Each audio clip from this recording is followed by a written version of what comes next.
Welcome mga ka-For The Body sa ating YouTube channel. At kung bago ka pa lang, i-subscribe nyo po, i-follow nyo po ang channel natin, i-like nyo po itong video na to, then click subscribe and i-hit yung notification bell para lagi kayong updated sa ating lahat ng mga videos. So ito na, panoorin na natin mga ka-For The Bodies. Yes, hello, good morning mga ka-For The Bodies. What a beautiful day. Narito po tayo ngayon sa isang napakagandang farm property at higit sa lahat, napakamura po niya mga ka-farm lot po natin. Sa lahat pong nakita ko na tabing kalsada na may palayang kagaya nito, ito po ang pinakamura na property. So, tabing kalsada po ito mga ka-For The Bodies. Yes, hindi po kayo nagkamali. Yung narinig nyo po ay ito po ay tabing municipal road at ayan po yung hangganan po niya dun sa dulo. Ano po, this video is courtesy ng kaibigan po natin. Nakasama po natin dito ho sa Ferdinand Properties.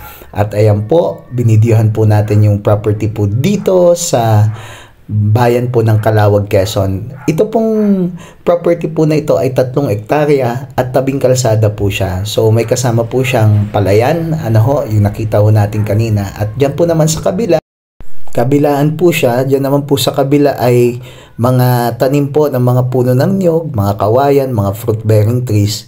Ayan po, dyan po. Pupuntahan ho natin ngayon at dadaanan po natin yung property po sa loob.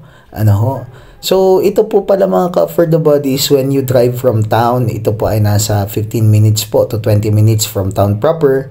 At ito po ay yung tinatawag po nating Municipal Service Road mga ka-For The Bodies. So, along the way po, ito pong daanan na to, marami pa pong barangay dyan sa unahan. At napakaganda po na ng daan po nito mga ka-farm lot po natin.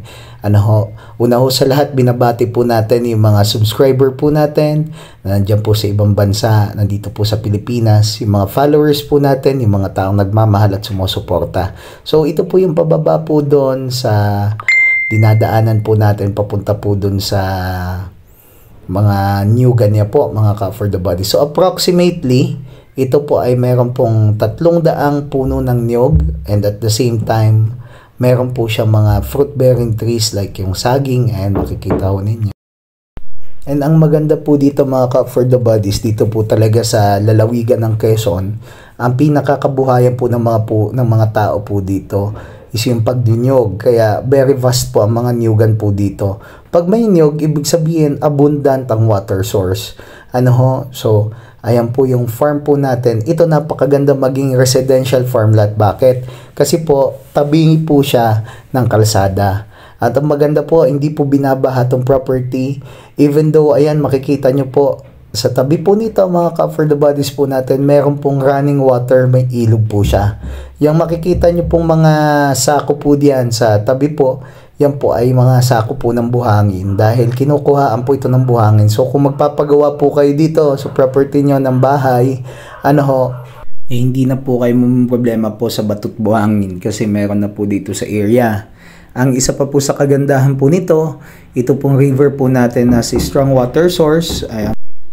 And ang maganda po dito mga ka-For The Bodies, pwede po kayong maglagay po ng, for example, siphon system para yung tubig po ninyo is mapaakyat nyo po dito sa taas kung magbe-vegetable farming.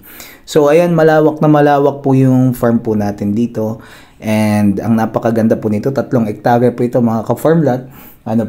Yung price niya po is very affordable. Andiyan po nasa almost 2M lang po siya. Nandiyan po yan sa thumbnail po natin. Ang isa po sa strands po ng property na to mga ka-For The Bodies, yung accessibility niya.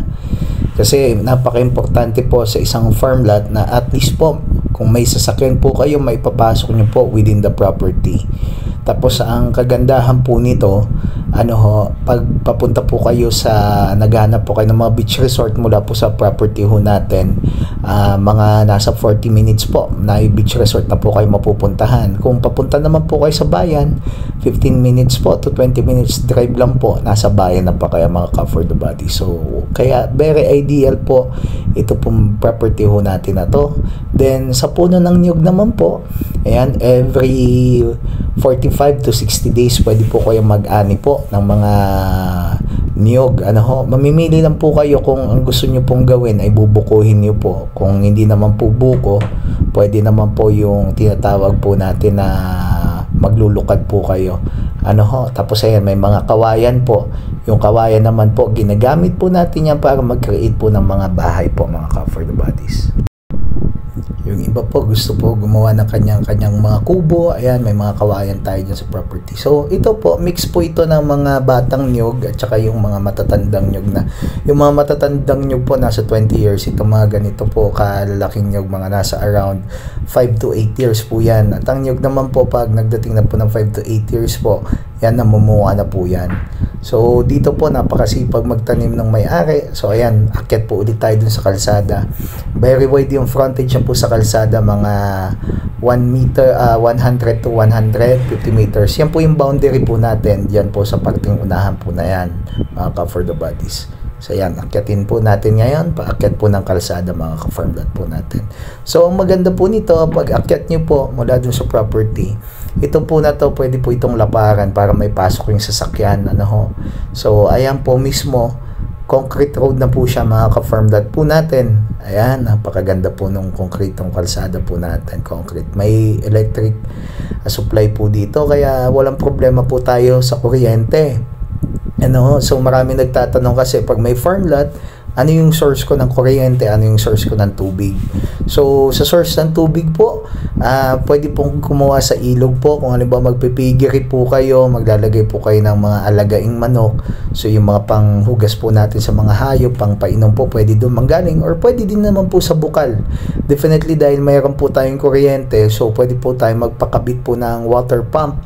Ano po, yung water pump naman po natin, ano po, the moment po na yan po ay may kuryente, gumagana po yan, yung electric water pump. So mga 2 tubo, kahit 1 tubo, 2 kung gustong malinis. So ito po yung daanan po natin, papasok po dun sa kaliwa ng property. So marami po siyang daanan, so kayo na lang po pumili kung saan nyo po gusto po, mga ka-for the bodies. Ano po, so boundary na po yan. Ayan, mga ka-for the bodies, left and right po yung farm natin. Ito po, kasama po ito, itong mga niyog po na to. Nandito tayo sa, ano po, sa kabilang portion po ng kalsada. Talagang, ang napakaganda po dito, tinuhog. Yan naman po kabila, yung may mga kawayan. Yan na po yung rice field. So, ayan mga ka-farm lot, inaaniyahan ko po kayo na i-tripping the property na to. First come, first serve po tayo, ha. Maraming salamat po, mga ka-for the bodies. Ano ho, sa mga interested po, andito po ang ating mga contact details. Message nyo na po ako. Tawag po kayo, mga ka-for the bodies. Naway, kayo na po makakuha nitong napakagandang farm lot po na ito, na tabing kalsada at the same time napakamura. God bless everyone. See you po sa ating next video.